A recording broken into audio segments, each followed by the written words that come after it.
Estamos una semana más con ustedes en una nueva edición de De Cero a Aleph, un programa dedicado a las matemáticas y al judaísmo que nos acerca, como siempre, Amelia Muñoz García. ¿Qué tal? ¿Cómo estás?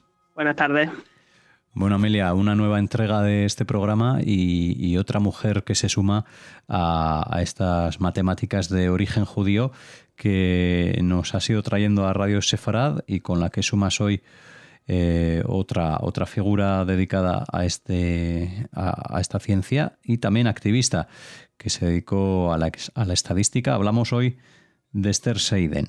Pues sí, en efecto, esta mujer fue polaca, la educaron en una familia sionista, entonces no es de extrañar que en un momento determinado ella quisiera emigrar a la tierra de Israel.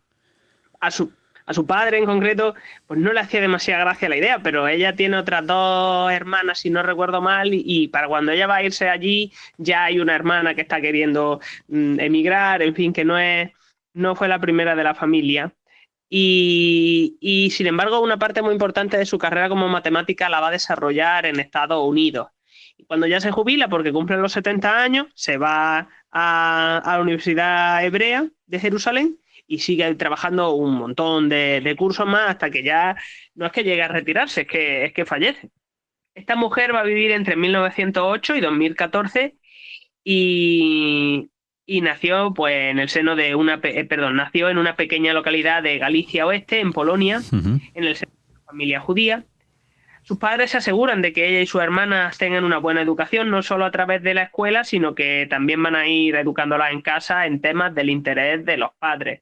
Su padre leía sobre leyes y políticas, su madre era una feminista pionera. Pues todo eso pues, les va calando a ella y a su hermana. Cuando la escuela se les queda pequeña, porque ya les digo, no nació en una gran urbe, pues contratan tutores privados que les provean de la preparación correspondiente al instituto. ¿Y cómo consiguen su título? Pues tenían que hacer exámenes anuales en alguna ciudad grande hasta que ya por fin el último año Esther lo va a cursar en una escuela sionista de Cracovia y ya de ahí pasa directamente a la universidad. Ella decide estudiar matemáticas en contra de los deseos de su padre, él no lo veía aquello muy femenino, pero bueno, aún así la apoya, le pagan la matrícula de la Universidad de Cracovia y bueno, hasta que ella puede valerse por sí misma, la van a ir apoyando económicamente. Pero claro, ella en un momento determinado quiere ser independiente y para ello decide trasladarse a Vilna, donde un tío suyo, curiosamente, enseñaba matemáticas en un instituto. Y entonces este hombre le va a poder ayudar a encontrar alumnos para que les dé clases particulares, tanto de matemáticas como de hebreo, porque ella hablaba bien hebreo. Se matricula en la Universidad Esteban Baltoi, de ahí, de Vilna, va a estudiar matemáticas con un complemento de física, hace el máster y se dispone a dar clases un poco siguiendo los pasos de su tío porque era lo que se hacía en aquel momento, sobre todo si era mujer, ¿no? Pero un profesor le quita esta idea de la cabeza, se da cuenta de su potencial y empieza él y algunos colegas suyos a moverse para que Esther pueda seguir estudiando. Le buscan un puesto de profesora en Vilnius, o sea, en Vilna, en vez de tenerse que ir a trabajar a un pueblo, que es lo que le habría tocado por ser, en fin, una profesora novata. Esto no lo consiguen, pero a cambio logran movilizar una beca de estudios para ella. Lamentablemente, cuenta Esther en una entrevista, hay una serie de disturbios en Vilna por esta época, en los cuales los estudiantes polacos pues, piden que los estudiantes judíos se sienten aparte o sencillamente que no los admitan. Para evitar males mayores, lo que hacen es que la beca de Seiden se otorgue para estudiar en Varsovia, lo cual a ella le viene bien porque así consigue estar trabajando con Alfred Tarski y Stanislaw Leniewski, que son de los grandes en la lógica matemática. Entre él y Leniewski habían construido una comunidad de lógica bastante sólida. Y bueno, Seiden cursa los estudios con Alfred, con Tarski y con Leniewski, y acaba obteniendo un equivalente a máster o magíster de filosofía, que era básicamente el título más alto de lógica matemática que se podía conseguir en sus condiciones.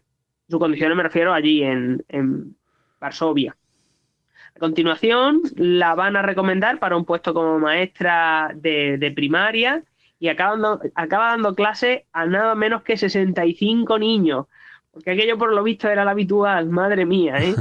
Y encima cada niño, sí, es que yo doy clases, entonces me puedo levemente imaginar lo que tiene que ser 65 niños y vamos, esta mujer se merece un monumento solo por eso. Claro, ¿en qué ratio hablas tú a día de hoy?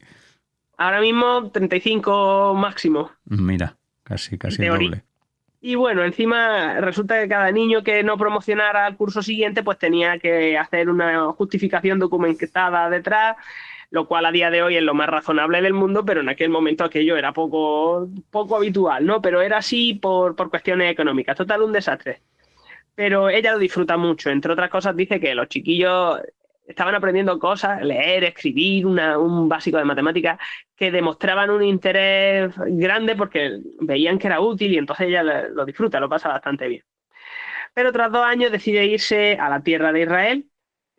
Cuenta que estaba trabajando en la axiomatización de la geometría plana, en concreto en la completitud de un sistema de axiomas, pero que no le veía un futuro inmediato. Por tanto, su mejor opción era emigrar y, en fin, buscar otra cosa. La manera más fácil era pues ser admitida en el programa de doctorado de alguna universidad, y en concreto ella va a entrar en la Universidad Hebrea de Jerusalén, gracias a las recomendaciones que le hace Tarski y un profesor suyo antiguo de Vilna. Debido a esto, pues la admiten en la Facultad de Matemáticas y le proporcionan un visado de inmigración como estudiante. Llega en 1935 y se encuentra con una situación social muy difícil y decide involucrarse en la protección de su patria, primero con las Haganah y posteriormente, durante la Segunda Guerra Mundial, va a estar trabajando en la Estrella de David roja.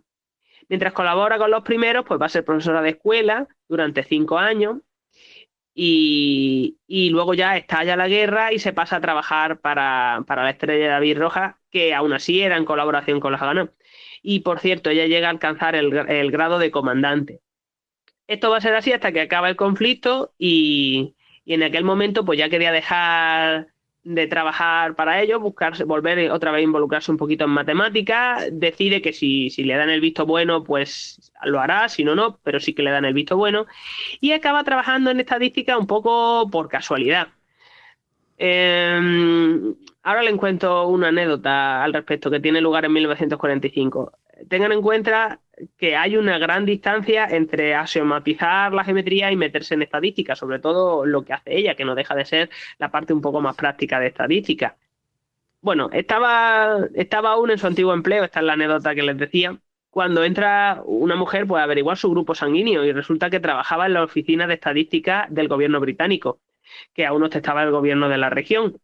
Aunque, bueno, no hicieran mucho por impedir los tiroteos, los pogromos y otros enfrentamientos, pero en teoría ellos eran los que estaban allí gobernando. Y estaban organizando pues un censo de la industria, ya habían hasta enviado los cuestionarios y tal, y se consigue que la contraten en el Departamento Gubernamental de Estadística, para poco después pasarse de que se corresponde a industria, al correspondiente a población. Primero para ver la distribución de la población según la religión y después para estimar el volumen de población de cara a construir infraestructuras. En particular, creo que iban buscando ver cómo gestionar el agua a 50 años vista, pero bueno, esto no llega a ser un trabajo para ella particularmente valioso desde el punto de vista de ella poder ir avanzando profesionalmente y la lleva a querer, sin embargo, a estudiar estadística, a volver a la universidad. Primero va a clases de probabilidad con Ariel Dubrovsky en la Universidad Hebrea y después se pasa con Jerzy Neyman en la Universidad de California, en Berkeley, a donde llega en 1947. Dubrovsky, que vive entre 1916 y 2008, fue un matemático judío ucraniano, nacionalizado israelí, que destaca por su trabajo en análisis funcional, por estadística y por probabilidad. Además, él va a fundar el Instituto de Estudios Avanzados de Israel basándose en el modelo americano, ya que él había ido alguna vez allí, se había familiarizado con la estructura. Y además trabaja en varias universidades americanas e israelitas, donde va a ser director de la compañía armamentística de sistemas avanzados de defensa Rafael. Y va a ser el científico jefe del Ministerio de Defensa también de Israel. y ganador del Premio Israel en Matemáticas en 1973 y el Premio Weizmann en 1952. De hecho, si quieren más información, tenemos un programa sobre él de hace algunos años. Bueno, pues les invitamos, ¿no? Como siempre, a buscar el enlace a través de la web de radiosefarad.com. Seiden, volviendo un poco a nuestra protagonista, se apunta primero a un curso con él y después se pasa a un curso avanzado de estadística en Estados Unidos. Ella misma admite que no se enteraba de nada, pero bueno, porque no tenía la base suficiente, por supuesto. Y como la necesidad de hacer maestro, al final logra ponerse al día y aprobar sus exámenes. La alternativa era que la devolvieran a Israel con las manos vacías, porque si ella tenía en Estados Unidos un visado de estudiante y suspendía, consideraban que no era estudiante y la devolvían. La idea tiene sentido, ¿no? No fueran a colarse gente que llegaba, se matriculaba y luego no estudiaba, pero no era el caso de Esther. Ella cuenta que iba sin becas y que al principio gana dinero limpiando casa. Esto durante el curso. En verano tenía pensado recoger fruta, porque, en fin, eso era un poco lo que había, pero una serie de afortunadas coincidencias la llevan a trabajar para Neyman como asistente de investigación. En aquel momento eso significaba haciendo cuentas y resolviendo ecuaciones con una calculadora. Para 1948 su director de tesis le consigue una beca de investigación del programa de investigación de la Marina y al año siguiente se va a graduar como estadística. Había pocos graduados de este tipo en Estados Unidos y mucha necesidad, por lo que a Esther ya no le falta trabajo. Va a estar, por ejemplo, trabajando en la Universidad de Buffalo, en Chicago, en Howard, en Northwestern, que además allí pasa 5 años. Y también va a estar un tiempo en el Instituto de Estadística de Calcuta, curiosamente, en la India. Esto fue como resultado de su interés en la resolución por medio de computadoras de problemas numéricos. En concreto, IBM, la compañía, invitó a una serie de matemáticos, este otro a Seiden, a ver su computadora de alta velocidad y a probarla. Tengamos en cuenta que estamos hablando de en torno a 1950, o sea que eso de alta velocidad... Relativa, ¿no? Para entonces sí. Para entonces sí, pero solo para entonces. Entonces, como parte de todo el proceso, Esther lo que va a hacer es escribir un programa para construir cuadrados latinos ortogonales de orden 10. Eso veremos después lo que es. Y posteriormente los cálculos necesarios para que otro colega presentara sus resultados al Instituto de Matemáticas Estadísticas en uno de los congresos. Entonces se corre la voz de que esto le interesa y acabaron ofreciéndole un puesto en el ISEC, en el Centro de Investigación de Educación Estadística, correspondiente al Instituto de Calcuta. Entonces no solo va a enseñar, sino que también tiene acceso a computadoras de alta velocidad, que era un poco el objetivo de todo este asunto. Y entonces estaba trabajando en lo que sería uno de sus resultados más importantes en geometría finita. Recordemos que ella empieza haciendo la tesis o empieza intentando hacer una tesis en geometría. Y pues eso, geometría finita y temas relacionados con ella. ¿Qué es la geometría finita? Pues un sistema geométrico que solamente tiene un número finito de puntos. No es el espacio euclídeo, que tiene un número infinito de puntos, nada más que pensar en una recta entre 2 puntos de dicha recta y un número infinito entre ellos, entonces ese ya no sirve. Nosotros estamos pensando en una cosa más como, por ejemplo, los píxeles de una pantalla de ordenador, de televisión, que vaya a base de píxeles, tiene un número finito, entonces esto vendría a ser esta geometría finita. Cada uno de ellos se colorea de un color y así se genera la imagen. Bueno, pues Esther introduce el concepto de complemento de un óvalo, donde un óvalo es un conjunto que no incluye 3 puntos colineales. Todo esto dentro de geometría proyectiva. Previamente ya había publicado resultados sobre problemas en esta geometría proyectiva, pero su objetivo final, recordemos que por lo menos en aquel momento era ya la estadística. Entonces, haciendo referencia a lo que habíamos comentado antes, un cuadrado latino es una matriz cuadrada, n por n, ¿no?, en la que cada posición está ocupada por uno de los n símbolos posibles. Es decir, que si tú tienes una matriz 7 por 7, el número de símbolos a los que accedes es 7. Si tienes una matriz 9 por 9, el número de símbolos a los que accedes es 9. Piensen ustedes en un sudoku. Y de hecho es una buena manera de imaginárselo, ya que en estos cuadrados latinos solamente puede aparecer un símbolo. O sea, un símbolo solo puede aparecer una vez en cada fila y en cada columna. En los sudokus luego están los otros 9 cuadrados que se configuran, que en este caso no hace falta. pero lo de la fila y la columna sí que hace falta. Entonces, esta mujer va a trabajar en cuadrados latinos ortogonales o cuadrados grecolatinos, que es lo mismo que antes, pero que en cada posición hay dos elementos ordenados de dos conjuntos distintos, pero ambos que tienen en elementos. Para que nos hagamos una idea, nosotros tenemos un par ordenado en cada una de las posiciones, de tal modo que se cumple la condición de antes. Cada elemento de cada conjunto solamente puede aparecer una vez en cada fila y en cada columna. Para que nos hagamos nosotros una idea, imagínense que tenemos la plantilla de un sudoku y en vez de imprimir un sudoku en esa plantilla, imprimen dos. Uno y el siguiente movido levemente a la derecha. Entonces, en cada cuadrito nosotros tendríamos dos números y siempre el de la izquierda se corresponde al primer sudoku y siempre el de la derecha al segundo sudoku. Pues más o menos esto vendría a ser un cuadrado grecolatino. Existe una relación entre los óvalos y estas construcciones, pero no vamos a meternos en ello porque ya me parece hilar muy fino. Lo que sí me interesa comentar es que cuando vuelve de la India se va a ir a la Universidad Estatal de Michigan como profesora asociada del Departamento de Estadística. Ya por fin comentaba Esther en la entrevista que iba a entrar en un departamento de estadística. Todo lo que había ido haciendo previamente era entrar en una universidad, en el departamento de matemáticas y colaborar con ellos o con economía o incluso con otros departamentos. Va a estar en el departamento de estadística como profesora y como consultora. Va a estar también un año en Turquía como receptora de una beca Fulbright para dar clases en la escuela forestal. Lo de la escuela forestal la va a llevar a una confusión bastante graciosa porque poco después le van a ofrecer un puesto en Chipre y como ella venía de la escuela forestal en Turquía, pues consideran que es experta en ello y le asignan un montón de alumnos de forestales, no alumnos de matemáticas. Pero bueno, ella le enseña estadística, que es básicamente lo que ella iba a enseñar, y le reconduce la situación bastante bien. Volverá a Michigan tras un desvío que pasa por Novosibirsk, porque hace un intercambio con otro profesor, para completar allí ya su trabajo en Michigan. Ella va a estar en esta universidad de 1960 a 1978. Va a ser el periodo más largo en Estados Unidos en un mismo sitio. Y en este lugar va a estar trabajando, por ejemplo, con Rita Zemach en formaciones ortogonales.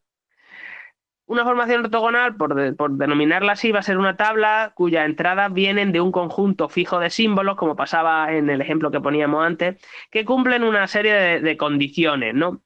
Esa serie de condiciones hace que a estas formaciones ortogonales se le pueda asignar un valor y este valor que se denomina fuerza, pues puede ser el número que sea 1, 2, 3, son valores de fuerza, números enteros. Entonces, Rita y Esther van a trabajar en estos ítems de fuerza 4 y se considera que su trabajo es el primer avance significativo hecho en la materia. Seiden, además de trabajar en teoría de diseño combinatorio, todo esto que hemos estado viendo es trabajo combinatorio, pues va también a estudiar el diseño de experimentos. Esto se explica por sí solo lo que es. ¿Pero qué es diseño combinatorio? Pues miren ustedes. Es la parte de la combinatoria que lidia con la existencia, construcción y las propiedades de sistemas de conjuntos finitos cuya organización satisface conceptos generalizados de balance o de simetría. Y esto se puede aplicar en diseño de experimentos, así como en un sinfín de otras ciencias y ramas del conocimiento. Bueno, una vez que Seiden se jubila en Michigan, se vuelve a Israel, a la Universidad Hebrea, para seguir enseñando allí, trabajando como profesora visitante. No llega a retirarse oficialmente, ella sigue trabajando hasta su muerte prácticamente en 2004 y aparte de ser una incansable profesora y trabajadora, pues va a ser presidenta de la Asociación Israelí de Estadística entre 1983 y 85, la primera mujer. Va a ser miembro del Instituto Internacional de Estadística a partir de 1976 y va a ser también miembro del Instituto de Matemáticas Estadísticas, que también es una organización internacional, durante bastantes años. Bueno, pues una gran trayectoria la de esta matemática de origen polaco, Esther Seiden, que nos ha traído hoy aquí a Radio Sefarad Amelia Muñoz García en este de Cero a Aleph. Hemos podido comprobar como decía, una gran trayectoria con esos reconocimientos finales también que nos has mostrado y no solo, sino también con las becas que le hicieron viajar por diferentes países a lo largo del planeta. Así que, como siempre, gracias Amelia, te esperamos en una próxima edición para conocer nuevos autores de origen judío en esta ciencia de las matemáticas, en la que les esperamos también a todos ustedes. Hasta la próxima. Gracias, hasta la próxima.